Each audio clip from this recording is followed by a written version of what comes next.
not too many people are crazy enough to come out here. Yeah. You know, I mean, there ain't many more surveyors left to do this kind of work. Right. That's what I'm gathering. And it's a whole different type of work. This is more of engineering.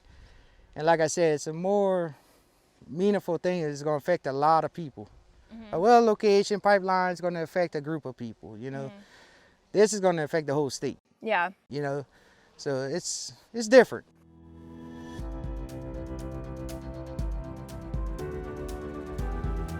You're listening to Fueled, a Fenstermaker podcast, and I'm your host, Catherine Fenstermaker.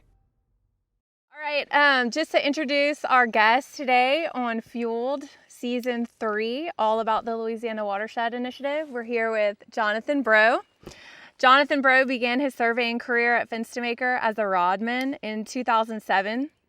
Now, almost 16 years later, Jonathan is a Party Chief 3, having worked his way through the ranks of our field operations. As a survey party chief, Jonathan coordinates and supervises the activities of his crew, including instrumentmen and rodmen, as directed by project managers and under the supervision of our field operations manager, along with a licensed professional surveyor. Throughout the years, Jonathan has exhibited excellent time management, conflict resolution, and teamwork skills, has held himself and his crew to a high standard of operation, demonstrating accountability, independence, and professionalism as our company representative on job sites. We're excited to be out here with you, Jonathan, and look forward to getting to know you a bit better as we explore your role as a Fenstermaker Party Chief and as an integral part of the overarching subject of this season of Fueled, the Louisiana Watershed Initiative. So thank you for being with us today. Thanks for having me. All right, so a far cry from the plan for Season 3. This was supposed to be summer in the swamp, but here we are Summer's today. Gone now. And so we just kind of shifted and really just interested in the Louisiana Water Initiative and everything that's going on with it. So just a bit of background.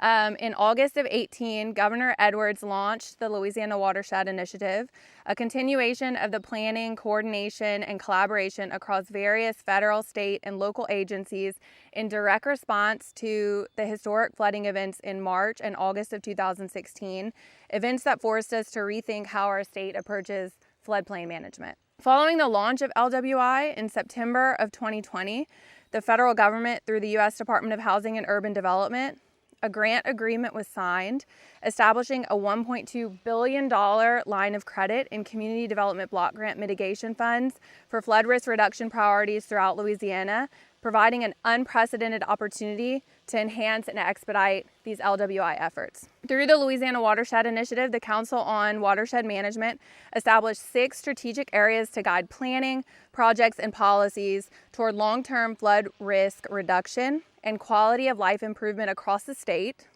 one of which is data, the focus of our podcast interview today. So LWI requires relevant living models and data in each watershed that are then used for land use, policy decision-making, and project evaluation, and that's what you guys are out here focused on. So my first question for you is, from your vantage point, how does it affect you knowing that the data collection and the survey work that you're doing out here in Region 4 is serving as the foundation for all the efforts encompassed in the Louisiana Watershed Initiative? Well, to me, we're doing our cross sections. You know, we have to take pictures and everything. What it is we're trying to find out the drainage after the storm, especially. There's a lot of obstacles, a lot of blockage here, and for me, it's to help the state. You know, kind of keep our insurances here in the state. Hopefully, give us a lower premium. You know, I find it rewarding for the state. You know, it's a hard task, definitely. But we're getting it done. We're getting elevations. We're showing problems, and I think it's rewarding. I think it's something besides the oil field. Yeah. You know, we're actually doing something that's going to help the state. You know, with flooding issues, waterways, not just for our assets. You know, that's for wildlife. You know, right. Fishing, hunting. You know, so to me, it's kind of rewarding to kind of help out. You know, participate in it. You know. So does being such a critical component in this larger effort make your effort more meaningful to you, knowing that it will serve our state for Yes. decades to come? Oh yeah, a lot more rewarding. Like I said, if everything could just drain out properly, we wouldn't have to worry about all this flooding issues. Yeah, especially wildlife. I mean, you know, you got fish, deer, everything. The water gets blocked up miles down the road, hunting's going to disappear, fishing's going to disappear. So for me, you know, being a sportsman, fishing and hunting is definitely rewarding for me. And did you grow up like that? Yes. I grew up in the basin, fishing, hunting. It's just my way of life too. Your You know, dad that's my taught you playtime. that? That comes from your family? Yeah. My dad was a big fisherman, not much of a hunter. I kind of pick up the hunting through friends, but for me it's rewarding. Something to bring the kids out, you know, besides just shopping and playing on their iPads. Mm-hmm. I like to bring them out fishing, hunting, you know, and water has a lot to do with it, Yeah, you know.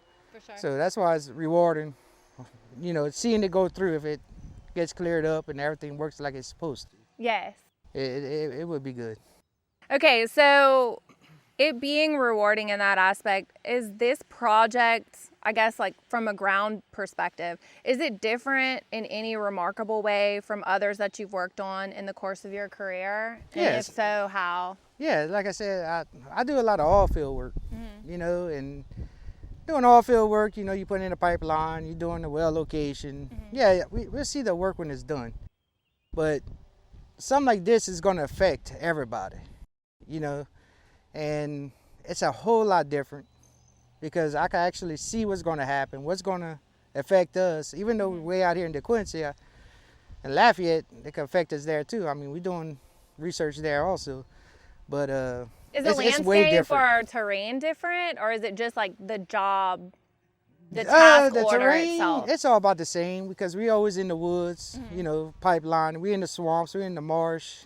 We're kind of in the same terrain. Kind of It's just a different prospecting scope. right of way Yeah. normally, or Yeah. like staking a well pad location. Staking, cutting out, you know. So we work on the waters, you know, probing. It's all the terrain's about the same, you But know. it's kind of like the approach and like the mentality yeah. and just knowing the bigger Yeah, picture exactly. that's making And it it's a feel whole different. different type of work. This is more of engineering, and like I said, it's a more meaningful thing. It's going to affect a lot of people.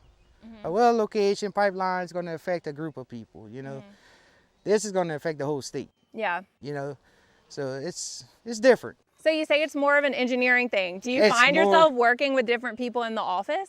Yes. I work with different project managers, engineers on the project, because we have a survey department and an engineering department. So it's also a nice thing to see that we're working with other people in the office. Get to Yeah. know them better. Get to see how this works, how Yeah. this works compared to our oil and gas and petroleum side. Which is like pretty much siloed into the survey division. Yep. And then so this is kind of a one company Yeah, move. we could do it all. We can all work together on it. Yeah. Whatever So department have you met needs. anybody interesting in engineering that you took a liking to Ah, or yet? I'm or- a big people's person, so I get along with everybody. You know, I enjoy working with Bradford and, you know, all them, and I like it. It's different. It's different work. You know, it's refreshing to have something different. You know, Yeah, deal with different absolutely. people and see how they like to work, how they like things done compared to oil and gas out of the company. You know, so I enjoy it. So, okay, your survey crew, as one of the 10 Fenstermaker crews working this project in Region 4, which includes parts of DeSoto, Sabine, Vernon, Rapides, Beauregard, Allen, Calcasieu, Jeff Davis, and Cameron parishes, which is a large swath of land. It's responsible for executing the survey plan developed in conjunction with DOTD for the Whiskey Chitto, Toledo Bend Reservoir, Lower Sabine, and Upper, Lower, and West Fork Calcasieu watershed. So my question is, has the vast spans of sheer land coverage been overwhelming, or has that been a welcome challenge for you? No, that's not really nothing I'm used to. Like for instance, pipeline, like where we're standing here. This line probably runs for 400 or 500 miles. Okay. So it's kind of like the creeks. It runs 30, 40 miles. So we used to jumping over different parishes, towns, and you know, with today's technology, I mean, with Google Earth and our assistants from the office, you know, navigate pretty well. It's not overwhelming. It's just another day at work for me, you know. Okay. So, but other than that, it's pretty simple. Doesn't intimidate you? Nothing intimidates me. Not when it comes to that, you know. And are you in like collaboration, communication with the other crews, or do y'all just kind of operate we'll talk, independently? Sometimes they might need some help on something, you know. See where they're at. That way, if we out here in a remote area, we know where the other crew's at. If something would have happened, if I would have got our UTV stuck, my truck stuck, or God forbid something would have happened to one of us, we know where the other crew's at. So we could call them up right quick, say, hey, look, we need help, we need assistance. Can you come get us right quick? Yeah, we know where they're at, you know. Okay. And we talk in the evenings at the hotels and stuff. Yeah? And, you know, yeah, it's... That's some good camaraderie then. Yeah. That's it's nice. all good stuff. Sometimes we complain and sometimes it's, you know, it all Depends comes on with the the day. terrain. Yeah, it just depends how it goes that day, you know. But nice. yeah, but we stay in touch with everybody out here. Good. That's good that y'all have that relationship. So a lot of the work being done out here seems to be in remote and heavily wooded locations, perhaps even some storm-ravaged areas that offer a lot of difficulty as far as accessibility and navigability. How have these environmental hazards played a role in working on this project? Tell me about some of the obstacles that you and your team have been faced with overcoming. A lot of down trees. A lot of damaged trees are down. We try not to spend too much time trying to get to a spot on the creek here. So once we're coming through, if it's super thick, trees are down everywhere, we'll skip it and go to the next one. Okay. Or what I normally do, I just follow it. And if I see a path that's easier, the woods are clearer, I'll jump in and get it there. Even though it's not on the point, at least we're giving them something. Right. And that's been our toughest challenge out here. And would you say those down trees, is that from the hurricane? Mostly from the hurricane. Laura, yeah, like Hurricane you can Laura. tell the path of it? Yeah, because we're right in the path of the hurricane Okay. here. And it knocked out major trees. And when the trees fall, it's been, about a year now? Yeah. All that underbrush comes up Okay. real super thick because there's no more canopy. Okay. So when you have a tall trees canopy, the underbrush stays low and you can navigate through it. Okay. But when the sun's just beating down on everything, it gets real thick. Okay. And it takes time. We have to cut our way through. Yeah. It might take us hours to get to the creek if we have What to kind of cut. tools are you using to cut? What's that? You using machete to cut? Brush hooks. Brush We hooks? use brush hooks. Okay. Yep. So you don't bring a chainsaw out? No, don't not get on this that heavy. project. No, we Okay. try not to damage any trees, any property. We tread lightly, and Okay. we try to go around things if we could. If not, we just find the best way in. Is that a landowner concern of like disturbing a tree or something like that? Well, Is there a it's fear of- that we don't want to get any landowners, upset. Right. It's not only just their trees, their food plots. It's hunting season. True. You got food plots. I mean, I get people come on me all the time. They see me on cameras. Okay. And they come and ask what we're doing and stuff. And I tell them, look, we're not damaging nothing. We just cut vines to kind of get through. Sometimes they enjoy it because now they have a pathway through the woods to go get their deer. Oh, or- okay. It just depends who you meet. You might have know. paved a road for them. Yeah, sometimes it does help them, And You got sometimes any they help us. You got any cash reward for that, or No, they wish. just let it go? No, they and sometimes they help us out. I came across some hunters or some landowners. I was like, look, I'm trying to get to the creek. I show them on the map. They said, well, I got a trail right through here, and I followed them on their 4-wheelers or whatever. Okay. And sometimes they help me out. So some of them are happy to. Yeah, some assist are and not so guide. pleasant, but we get some good ones. All kinds. Yeah. As yeah, my we get 'em all. grandmother said, it takes all kinds. Yep, all kinds. So we're just kind of talking about landowners and interactions there. Aside from that, or maybe you could add on, my question is, how do you and your crew approach troublesome areas? And I ask, do you coordinate with landowners or public officials within the area for assistance? And you kind of already spoke to that, Yeah. but do you have anything to add about how y'all approach these Well, the trouble way spots? I like to approach, if we come across a property, say the property's in front of the creek.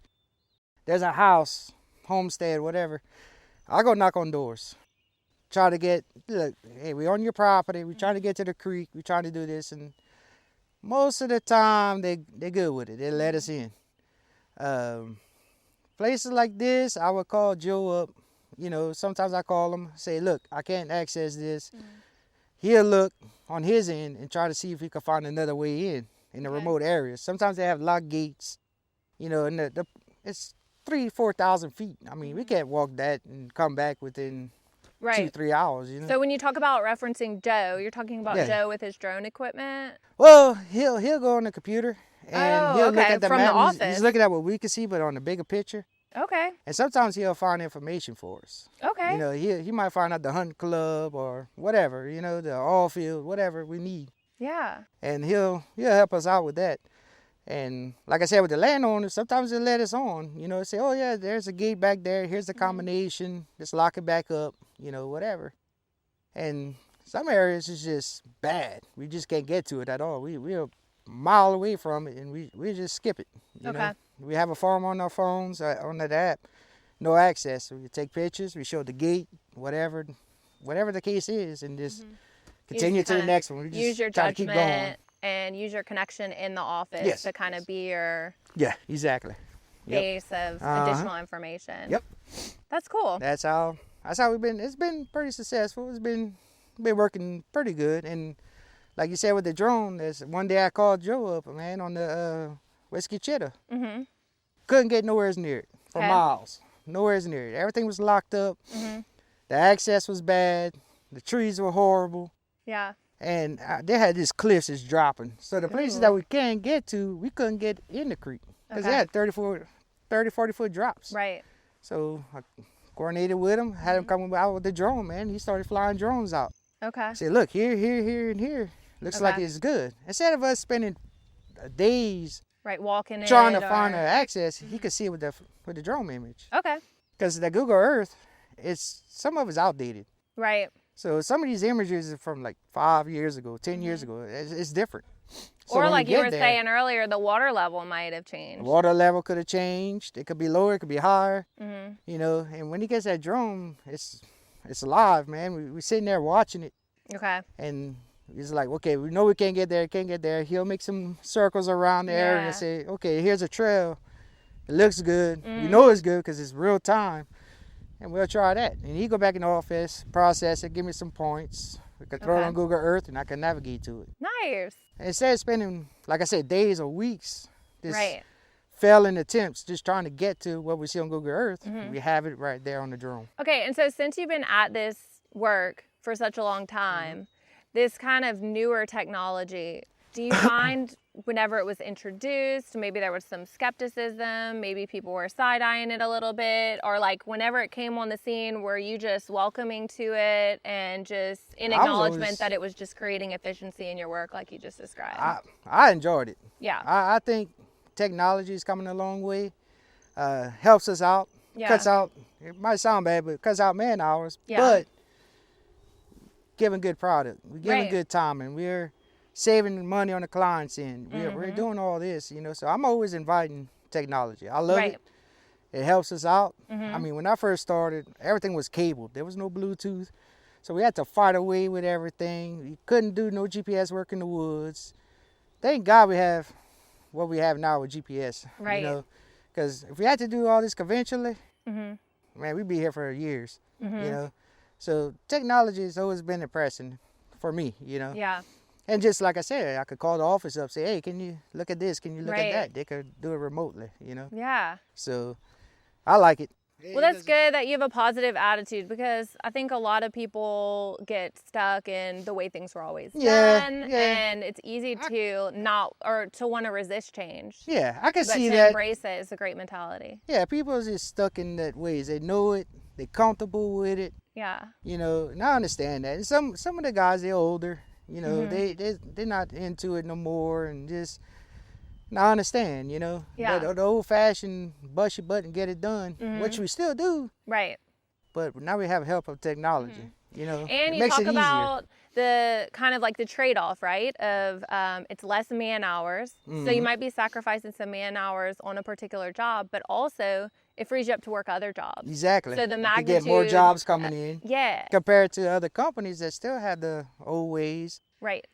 Might take them a month to do what we could do in a week. Yeah. You Do know? you have friends who work for other companies? I have a brother that, well, he surveyed, but he's offshore. Okay. I have some friends of mine that work here that went to other companies. And I still talk to them every now and then. And they're using like similar methodologies? Some, or yeah, do you find that, like, where are we in as much as like I think we're technology? getting more advanced. I think Yeah? I think it's because we're a bigger company. They work for these mom and pop operations, so they don't have as much, I guess, cash flow to come through to buy new equipment. Right. But other than that, I mean. And I know there's been a push from the top to invest in newer technologies, to develop deeper partnerships with companies like Trimble, and to integrate these newer technologies more. And so have you felt that in recent years, of more of like an investment and a push to use these latest and greatest? I hear it a lot. As a matter of fact, I talked to Mr. Charlie Fenstermaker at the Gumbo thing a couple of weeks ago. He's going to Trimble over there in Vegas. Yeah, they just went. Yeah. And I thought it was pretty neat, man. Yeah. He was talking about the new equipment. Maybe we could get our hands on it. Yeah. Start playing with it a little bit and Okay. see how it does. Do you like the idea of being a guinea pig for new Oh, technology? I love it. I love it. I mean, I don't know the business end of all that, but being out here in the field, You like I to would put your love it. hands on it. Oh, I would love it. Well, you're the end user, right? Yep. So whatever decisions are made there, I give them my reflects opinion on what you about do it, every what I day. feel, and we go from there. From And there, that- it's an office yeah. decision. It's the higher ups. and that's how they troubleshoot and develop new technology. Yeah. So that's also being on the front end of development. Yeah, which is exactly. really What cool it can place to be. do, what it can't do. Is it compatible with our stuff, and how often we're going to use it? You know, stuff like that. Okay, given the difficulties and challenges of this job, what keeps you showing up day after day? How did you get into surveying, and what do you love about it? Well, the way I got into surveying, I worked offshore. I was a safety inspector offshore, and I was looking for something new. I had a friend of mine that was going to school for surveying, and he was employed at CNC. Okay. And at the same time, my brother was going to school for civil engineering surveying. He said, hey, why don't you give CNC a try? Okay. You like offshore, try that and see. I said, well, I'm trying to get out from offshore, but let's do it. So I got into that, and they were into sonars and all that stuff. And I did it for about a year. Okay. And then I just decided I didn't want to go offshore really anymore, you know. So I started looking around, and my same friend of mine that got me with CNC was working here at Fenstermaker. Okay. And it's a little summer intern thing he was doing. And so I gave it a whirl. At the first day, I didn't like it. Uh-oh. Yeah. What happened the first day you didn't like it? Like I said, I worked offshore. I wasn't working, on land. I never, Okay. I was always offshore. And Well, I'm in a offshore, swamp. you're kind of like in a confined space, right? Well, you're just we were like in a on the ship or a platform. boat or something, jackups or whatever. I was on platforms and stuff Okay. like that. But my first day here, we were out there in White Castle, and it was storming, lightning, No. in a swamp up to our neck. We had a canoe. We flipped Literally out of it up to 3 your times. neck? Oh yeah, we were trying to hurry What? get it done, which I love the outdoors. Yeah. Nothing scares me. I just didn't like the lightning. Yeah. So I'm holding a prism rod, 12 foot up in the sky in the woods, and lightning hitting around. I was like, is this really for me? Because I don't, But I talked to, my boss at the time, and I told him about it. So he said, look, forget that, put you on another crew. Okay. And I did that, and I've been here ever since. I loved it. Yeah. I love it out here. I love the outdoors. I love the people I get to meet. Some people are kind of bad people, but most of the time it's good. Yeah, give or take. Talk to people. And travel. Yeah. I love it.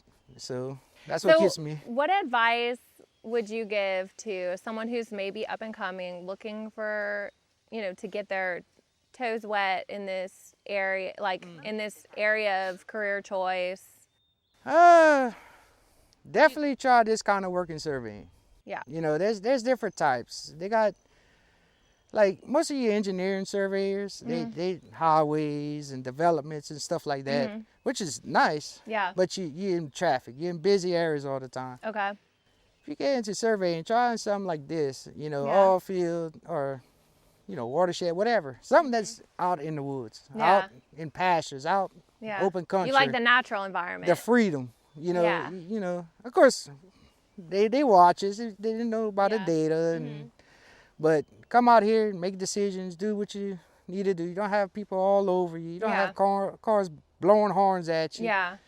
Try not to get hit by a car. You know, being out here, it's nice. Do you feel like it's a trade-off though? You're not having cars zoom by you, but you might encounter some snakes or some gators. I'd rather something deal like with a that, snake and a gator anytime. than an 80-mile-per-hour car. Oh yeah, 80-mile-an-hour car, somebody texting or Yeah. It on the truly is phone, dangerous. or it's we do some stuff on the side of the road too now. Yeah. It can get Yeah, pretty we had some hazardous. close calls, especially with me. I almost got hit a couple of times. Just off the side of the road, we had lights on, strobe lights, cones. They don't care. So what would you encourage drivers to do then? Oh, slow down when you see a truck on the side of the road. Don't matter if it's survey or anybody, just slow it down. You know, that's my thing. Yeah. You know, I was a fireman. You know, I ran with the police department for a while, and I seen this. You know, I seen emergency personnel get hit by vehicles just because they said they didn't see him or whatever. You know, it's a dangerous thing. You don't think it is, but it's bad on them roadways. So And I'd all much those rather people be out have a here. family that they're trying to get home to. Oh so yeah, everybody. Let's keep So, that in mind. So let's talk a little bit about the exact scope of the survey plan for Region 4 of the Louisiana Watershed Initiative. You're looking at collecting both topographic and bathymetric survey data. So for those who are not familiar with survey technology, can you tell us the difference between those two data sets, topographic and bathymetric? The topographic, it's more of your mapping. It's more of, you know, on land, getting elevation, showing contours of everything. Okay. It's pretty much what we're doing, Right. what my crew's doing. Bathymetric is your underwater stuff. Okay. Your sonars, you know, all that stuff, LiDAR, you know, anything, side scans, anything underwater. You know, getting that imagery or whatever they're looking for underwater. Okay. That's the difference. Okay. Both of it's going on here. When the creek's too wide or too deep, we have our AT department that comes out. Okay. And they do the sonars and all that stuff because we can't. I mean, the Right. water's 30 foot deep. Right. There's no way. We You're don't not have the putting on equipment for it. you're not putting a snorkel No, on for that. no, we can't do that. And so they come out with all their equipment, and they can survey all underwater. Yeah. They could get the contours, positionings, everything that we need, that the state needs, Right. and get it mapped and modeled for them. Okay. And that's the two differences. Okay, cool. All right, Jonathan, you and your crew, you're out here, you're responsible for collecting what's called cross-section data. Can you explain to us what a cross-section is?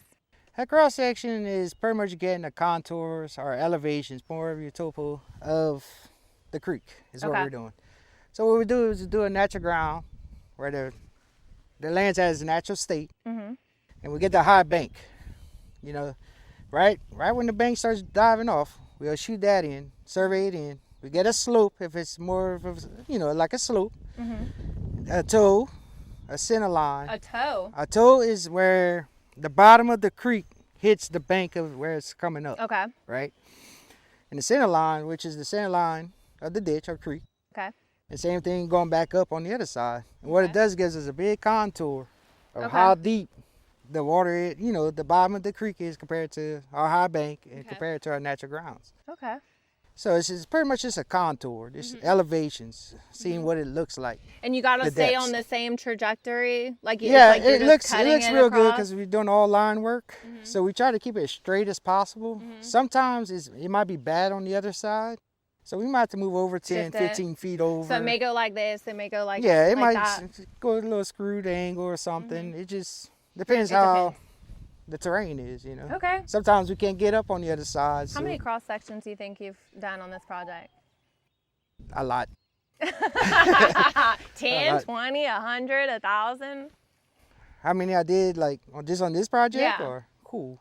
Hundreds. Hundreds. Yeah, I say close to 200 probably. And across your 150. career, how many things? Woo! Thousands. Thousands. Thousands. Hey, that's pretty cool we do though. like when I work in New Mexico or West Texas, even South Texas, some of the clients ask us when we do a well location, sometimes 500 by 500 pad, they want a cross section every 25 feet. Oh, okay. This is see how the land is, see what they have to build up, what they have to cut, what they have to field. So, I mean, we count in 16 years, thousands. Okay. Thousands and thousands. Just depends on like the detail orientation of the client, like what the it requirements depends what they are for want. the job. Yeah, yep.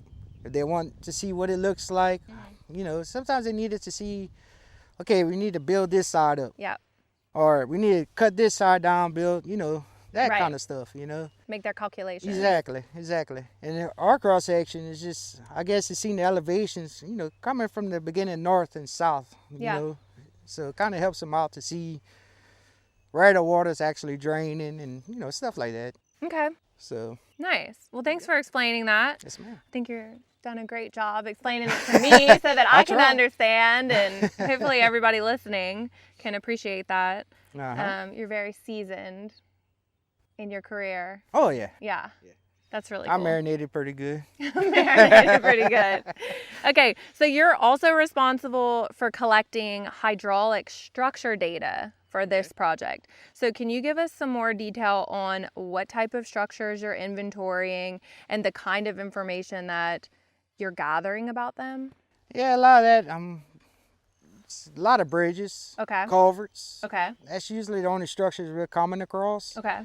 Of course, we got to survey all the bridges that they handpicked, I guess, what they want. Right. We survey it, get elevations. We get low core, which is the lowest part of the bridge. Anything that could affect the water from passing, especially when it's high waters. Rails, like the guardrails. Okay. Got to shoot that in. Show them how high it is, if it's open or closed, if water could come through it or water's going to go around. Okay. You know? Doing a lot of that. Culverts, we got to shoot in culverts, what sizes they are. Get the invert, you know. So What's elevation. an invert? Invert is, so if you're shooting on the top of the culvert, the bottom of the culvert, that's going to be your invert right in there. Okay. So sometimes we could get a rod down there and just take a direct shot. Okay. But sometimes we have to get on top Okay. and get an invert shot to where we have to measure the pipe by hand. Right. So we got a 24-inch culvert. Uh-huh. We just add that to our rod height, Uh-huh. and that gives us our invert. So you encounter a bridge and you think you're going to spend how much time about these It depends on traffic and how bad the bridge is, how big the bridge is. Okay. Our bigger bridges here, we've been having our AT department come out and scan it. And when you say AT, we're talking about our Advanced Technologies Yes. division. Okay. And they would come out and they bring their scanners out and all that stuff, and they do it because it's a lot quicker for them. Okay. Instead of us, They're we have to, collecting a zillion points a second. Yeah, with they're their collecting stuff. Okay. ungodly amount of data. Okay. So it just depends if it's a big If it's a bridge and you big think, okay, sweeping bridge or it's 2,000-3,000 feet long. you determine give whether it or to not them. you need support Yeah, with, we just give it to with them. that other And equipment. we help them out. Sometimes they do that just to help them up. They do the bridge. We'll come back and get the cross sections on each side. I got you. It just depends what the Partnership. timing is, and if we're close enough to each other, we'll do that. Yep. Okay. Nice. So, and I guess how is the information, this I'm really curious about, how is the information tracked and then relayed to the in-office project team? Well, like I said, we have the forms on our phones. It's an app. And that's the Survey 123? Yes. That's the Esri technology? Yep. Okay. So we have a form for the bridges, the structures, and we have a form for our cross sections. Okay. So as we're doing it, the office could see it right when we submit it. Real time. They could see it real time. They have it right then and there. Yeah. And that's how they keep in track of us, where we at, what points are we on. Okay. Your project progress. Yeah, see how we doing. And then all my data, I send in all my data at night. Okay. So I email all my data in, and they can see on there, okay, look, you got these points and stuff, and we do a report. We send a report in. Okay. Tell them, look, we got these points we couldn't do. All right. No access. Okay, these are our structures we did. Here's our cross sections. Okay. That way they could keep up and take out what's done or what we need to address for later. Okay. That's how we keep in track. Nice. Yep. Okay, that sounds like a good workflow. Oh yeah, it's working out good. All right, just a few more questions before we get in the woods. All right. So the survey plan It references the use of alternative survey methodologies, which we kind of talked about, in addition to the more traditional methods or ground-based methods that you and your crew are executing. So these include single beam sonar, laser scanning, and LiDAR technologies. And we kind of already touched on this, but maybe you can add to it. Can you talk about instances where these additional supplemental technologies are warranted, cases that you encounter where you call up our advanced technologies group for support? We kind of touched on them. Yeah. Like I said, I called Joe. So when the water's too deep. Yeah, we had the drone come fly, and which it worked out good. I think he went to other regions or other areas, other forks. Yeah. And helped some other crews out with it. With the LiDAR and all that, the LiDAR is good. It could give a good, but it doesn't penetrate water. Okay. But a few inches. Right. So actually, we kind of have to go manually Okay. in it if we can. Right. Because we use kayaks, flat bottoms. Like I said, if the water's 20 feet deep, we're taking a chance of losing our equipment. Right. You know, we're struggling to try to use a long rod, True. you know, pole. So they would come in with their scanning. Okay. AT would come in, and if it's big enough to where they could get a decent boat in, they could survey. Okay. So as far as I know, I think they could get into everything that we had issues with. Okay. And sometimes they will find the problem before we even came up to it. Mm-hmm. So they already were scheduled to do these bigger areas that they know we couldn't get into. Right. So when the water's too deep, when the bridge is too big, you're calling in for we call support. in AT. You're letting them know. Yep. They're coming out here with their equipment, or if you're having accessibility issues, they can kind of use Google Earth back in the We office. get them out instead of just leaving it blank and not done. Mm-hmm. I mean, that wouldn't look good sending in. Right. Say we couldn't get it, you know. Right. We try everything we could. So you're getting creative. You're using your resources. We're using all the resources. Yeah. You know? To fill in as many blanks as you can. Yeah, exactly. Okay. We try to leave nothing blank. All right. So now that we've talked about all that y'all have been up to out here, what do you think about showing us around? All right, we'll do that. All right. Okay, so we're going down. He tried to get in the water over there. Yeah, the was water too was high. way too deep here. Uh-huh. So he came right here. It's possibly an old beaver dam. Okay. Pretty solid. He was able to walk through it, so we're going to go ahead and conduct our survey here Okay. and give you a little show on how we do it. So we're getting a cross section. Getting a cross section. Now right here is our natural ground shot. Okay. As you can tell, this is pretty much where it's undisturbed. Okay. So we're just going to do rapid here. All right, got it.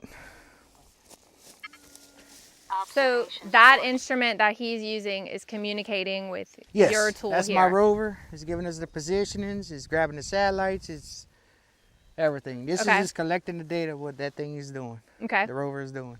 All right. So, and right here, what you're looking at, slope? All right. Got it? So this is, whenever you say you're shooting something in, this is what you mean. It's the survey term as tying it in or getting a fixed position Okay. of a coordinate and our elevation here. All right. Right here's the toe. It's pretty much where the water at the bottom of the creek is meeting up Okay. at this point, All right. which is called the toe. Get the toe. Got the shot. Now he's gonna go for the center line, All which right. is where it's gonna get interesting.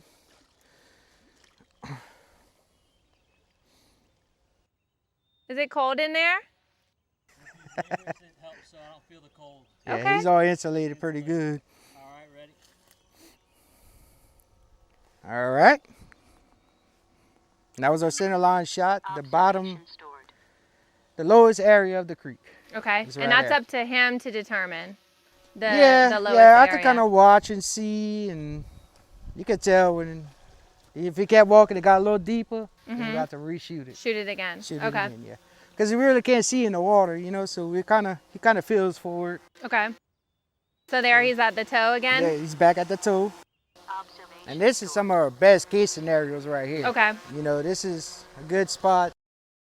Usually if we're deep in there, which we are a lot, Okay. it doesn't go this smooth. Okay. We usually fight, you know, to get fixed on our system here, make sure we locked in tight. Sometimes we have to sit and wait for a few minutes, wait for it to come down on RMS and all that. So he's catching another slope now. yes. Okay. As you see now, we have poor precisions. We got half a foot out because he's in the canopied area. He's covered. Okay. And like I said, back to our new technology, we're fixed already. Okay. So we can go ahead and get a shot here. All right. And that's our slope. With those equipment, we couldn't even do this with GPS. We would have to use conventional. Got the shot, and that's very time consuming. We have to traverse control through the woods. Mm-hmm.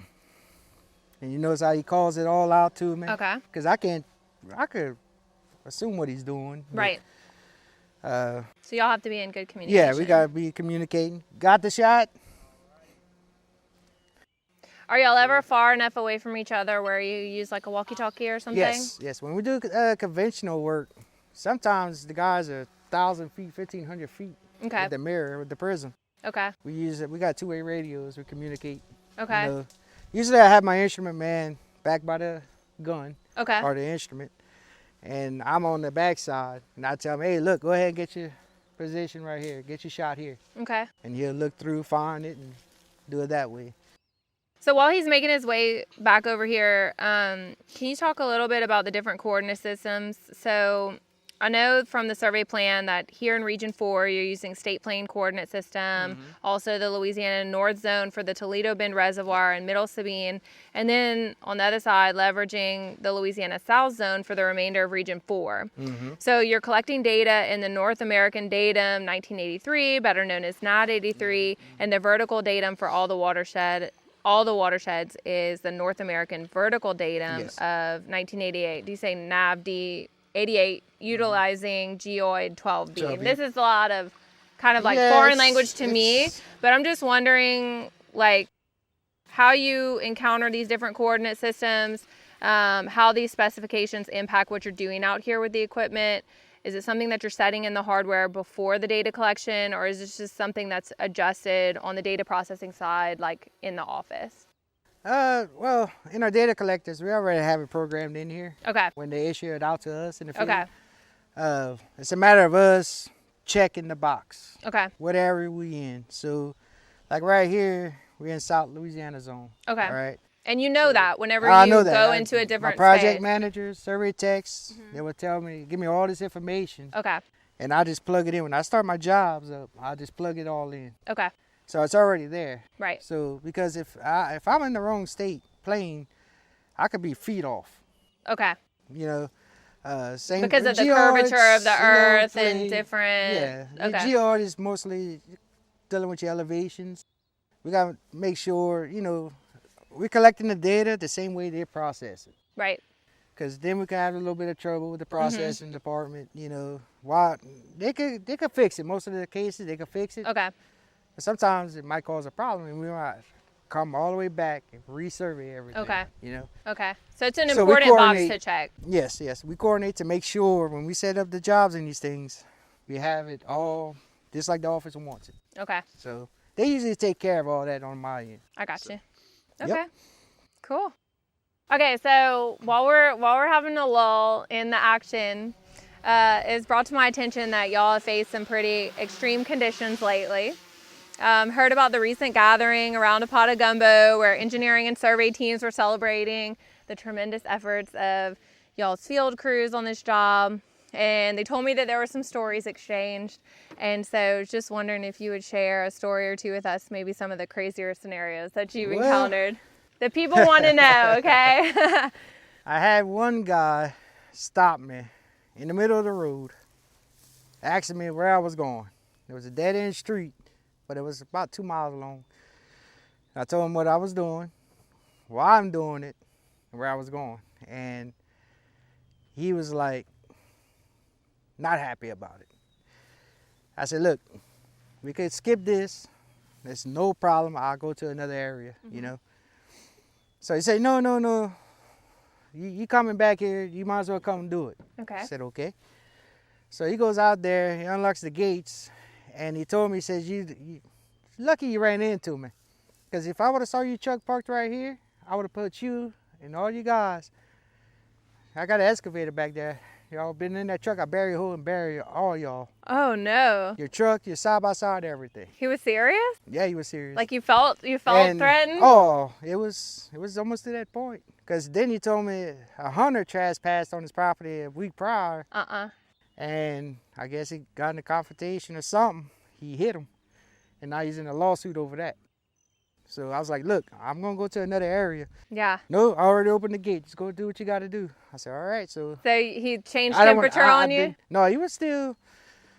So I told my guys, I said, look, we're gonna get on the bike.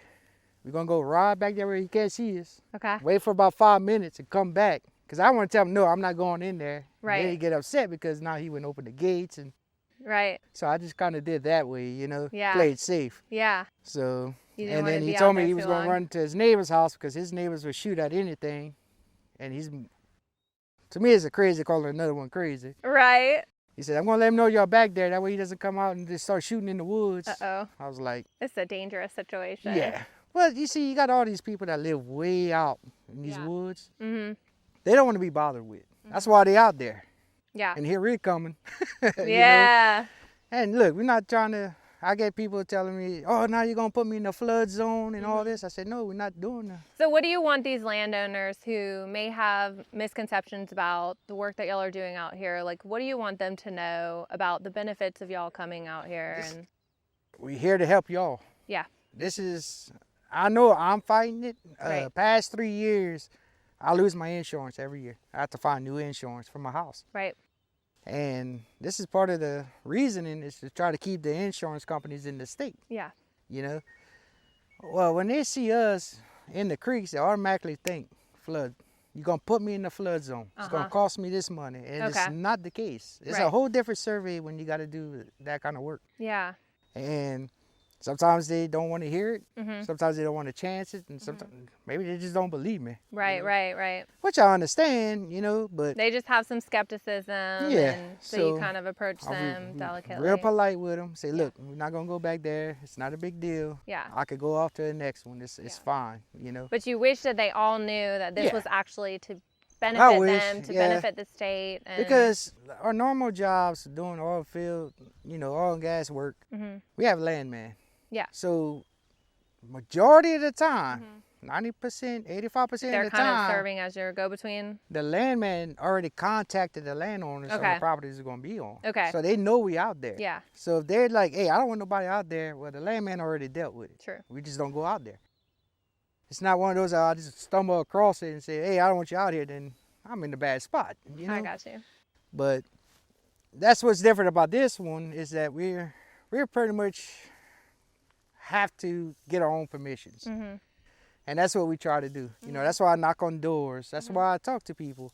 Over there in Elizabeth, we go eat lunch at this little Chevron gas station. Okay. After about 2 or 3 days, the people started asking, are y'all the surveyors surveying the creeks? So they knew we were there. Okay. Their talk. It was Small good town because stuff. I felt bad because, okay, now they know we're here. Yeah. But it was bad because now they started locking up gates. We couldn't get in. So it depends. So It cuts we both knew which ways. ones, yeah, because we were past. It's like, okay, this gate's open. We'll be back here probably in 2 days. We'll Yeah. be to this point. Mm-hmm. 2 days come, we come, gate's locked. Well, we know the gate's open over there. Go over there, gate's locked. Gotcha. It's all because it started talking. Yeah. It's good and bad. Yeah. Especially in small communities, small towns. Well, I just want to put this out there that I collaborated with one of our engineers who's working on this project, Austin Ducey, Okay. to finalize the interview questions for today. And he said, and I want to quote him directly, "We would not be Fenstermaker without our field crews, and this project would not be any type of a success without your efforts." And so I wonder if you reflect on the impact that you and your crew and fellow colleagues out here in the field have on our organization and how you think about being such a vital part of our success. I mean, I agree with the field. I mean, without us, I mean,